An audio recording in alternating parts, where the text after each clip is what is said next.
How's everybody doing today? I've got some exciting announcements and a couple of updates. The big announcement is it looks like the Roger Mayer interview is a go. It'll happen next Thursday.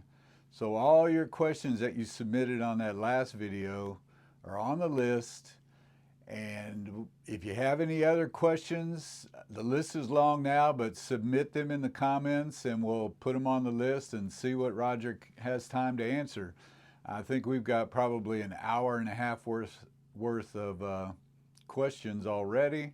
I have questions that have driven me crazy and my subscribers over the past few years, such as, why did Jimmy string his E string on the opposite side of the tuning peg? I mean, just simple things like that. Also, it appears that he at times moved his string tree closer to the nut, and I was wondering if he had a good reason for that. Either he was trying to put more pressure down on the nut, or he was trying to give his cigarette a better holder. Also, I want to know if he was very particular about his pickup heights and just general guitar setup, tuning. I'll send them to Thomas Buckley at Guitar Village in the UK, about 45 minutes, southwest of London. It's a really great store. It's built in the 1400s. You go there and it's just the ultimate experience. Guitars hanging everywhere. Check out, I'll put a link to their website in the description, but give old Thomas some support. If you need anything, check out his prices.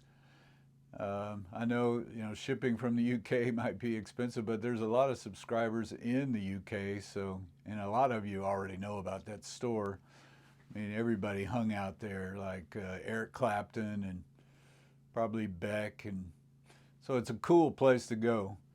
But he's been super supportive of my channel. He's asked us to come up with questions. Roger has been kind enough to agree to a third interview. I'll put the link to the first two, part 1 and part 2 of the original interview. And so it's going to be exciting to see if we can get some of our mysteries answered that we've always wanted to know about. But also, I've been working on Earth Blues, and I think you're really going to love that. There's no solo in it, which is kind of nice. It makes it simpler, but there's nothing simple about Jimmy. I mean, the precision, when you start figuring things out that sound simple, and when you hear what he's actually doing, you go, typical Jimmy. I mean, he does so many open string kind of licks, a la Spanish Castle Magic, He uses that open E and B. Well, on Earth Blues, where he's going,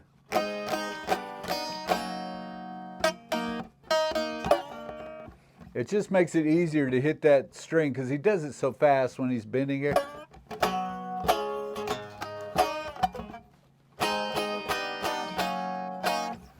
So we'll go over all that, but it's a cool song.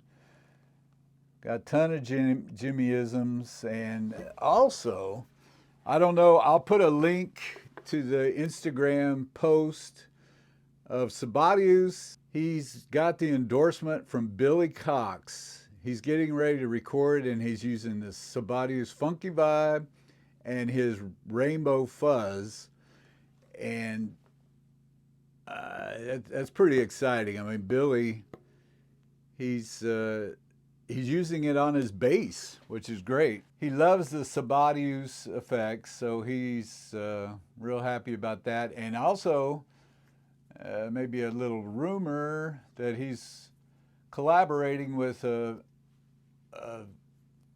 artist he's out of Africa, out of the Sahara Desert, but I think he lives in Italy. But I'll put a link to his website, Faris. And Faris actually contacted me, and he's going to be playing at Jazz Fest, New Orleans Jazz Fest, the end of April, beginning of May. It's a 2-weekend deal, I think 5-7 days, something like that. It's one of the biggest festivals in the United States. And he's going to be playing there with Leo Nocentelli, who is the guitar player, the original guitar player for the Meters, which is a famous New Orleans band. I'll put a link to that song, their famous song, Sissy Strut. I'll even put a video of me playing it out on the streets of Louisiana, which is fun. Somebody saw it the other day, and I hadn't seen that video in a long time, so I'll put a link to that. But yeah, he's going to be playing with Leo, and I'm not sure if Billy's going to be with him or if Billy's going to come, but Faris said, and I'm crossing my fingers, he said he's going to get me some backstage passes, and so I hope to get some good video out of that. And just hanging out with Faris will be great. He wants to talk Hendrix, and if Billy was there, I'd probably just die and go to heaven. So Billy is super nice, and it ought to be a blast. But Faris, he's a true artist. His mom, I think, is Tuareg. It's called Tuareg, which is nomads that lived in the Sahara Desert. And so if you can survive in the Sahara Desert, you can survive anywhere. But I thought that was really interesting. But check out his website. Also, right after I did my last video, I broke another whammy bar. I don't know if you can see it. Thank goodness it just cracked and I could feel it wobbling, and I got it out before that piece broke off in my brand new Mark Foley block. But I checked out these guys, and I'll put the link to these guys in the description too. Overdrive Custom Guitar Works. They're out of California, and this is one of their custom stainless steel bars. I couldn't make up my mind. It's left-handed, and so I got the official Fender left-handed, and then I got the custom stainless steel left-handed. Right now, I think I'm tending towards putting the Fender one on, only because it's a little longer, and I think I like the extra leverage, but I'm going to try both. But either way, I break whammy bars. Thank goodness I got away with it this time. The other thing great about these guys, and you may have been there before, their website has a ton of information about tremolo blocks, whammy bars, how they're supposed to fit, how to install them, just about everything you'd ever want to know about a whammy bar. It's a very helpful website when it comes to whammy bars. So if you're serious into your whammy bar, check out that website. Like I said, I'll put the link in the video description. But all right, it's going to get exciting. Get your questions in there because they're going to film it next Thursday, which, what's today, the 10th? I guess that'll be the 16th.